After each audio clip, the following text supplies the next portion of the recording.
Bonjour, alors nous allons présenter ici une vidéo de handball et l'analyser. Donc comme nous le voyons, il s'agit d'une situation de match en 5 contre 5 sur un terrain de handball entier en salle. Donc on distingue deux arbitres de chaque côté, sur le côté du terrain, pardon, mais qui sont inactifs tout au long de la vidéo.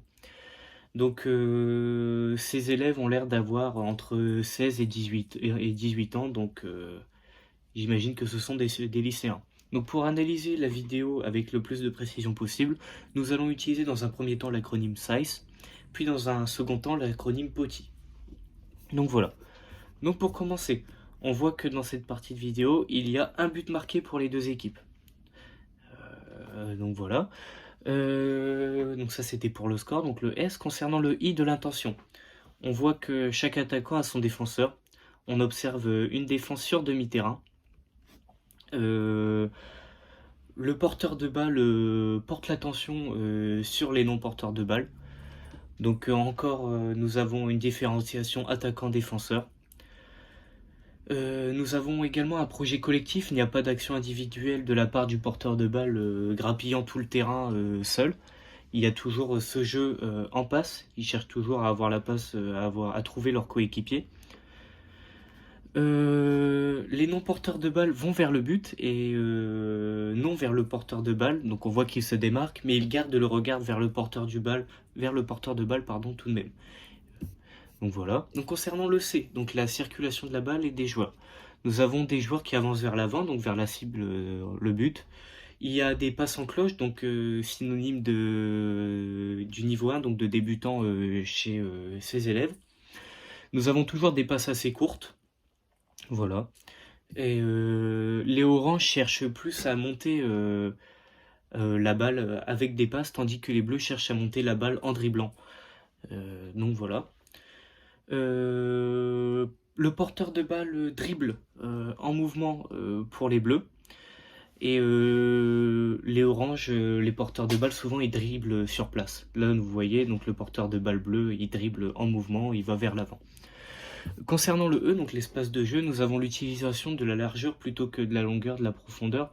Donc certes, ça donne de l'aération à ce jeu, mais nous avons là un jeu en grappe. Tout le monde se précipite autour du ballon pour les oranges. Et cependant, les bleus utilisent mieux l'espace de jeu car ils s'écartent plus. Donc maintenant, nous allons passer à l'acronyme POTI. Donc le P pour la prise d'information. Donc nous avons des non-porteurs de balle qui ont surtout un regard vers le ballon et le porteur de balle qui regarde régulièrement le sol. Donc comme nous l'avons voilà ici par exemple.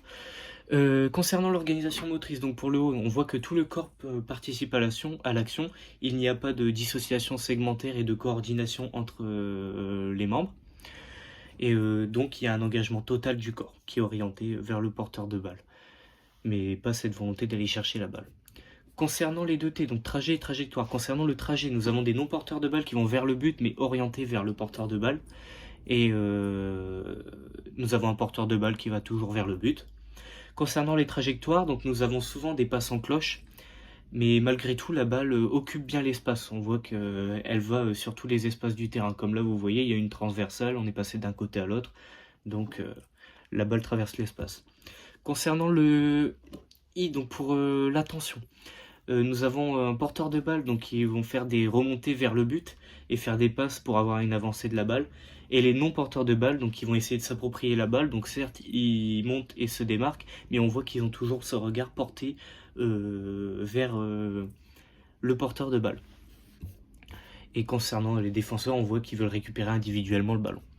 Et pour le E, donc la dernière lettre, l'espace de jeu effectif, on voit que pour les bleus, le jeu ne se situe pas que dans leur couloir il ne se situe pas que dans le couloir de jeu direct, alors que chez les oranges, on voit que c'est souvent du même côté et que dans l'axe central, donc le couloir de jeu direct.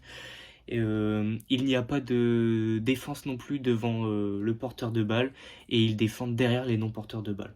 Donc voilà, j'espère que ma présentation et mon analyse vous auront plu et je vous souhaite une bonne journée et un bon courage.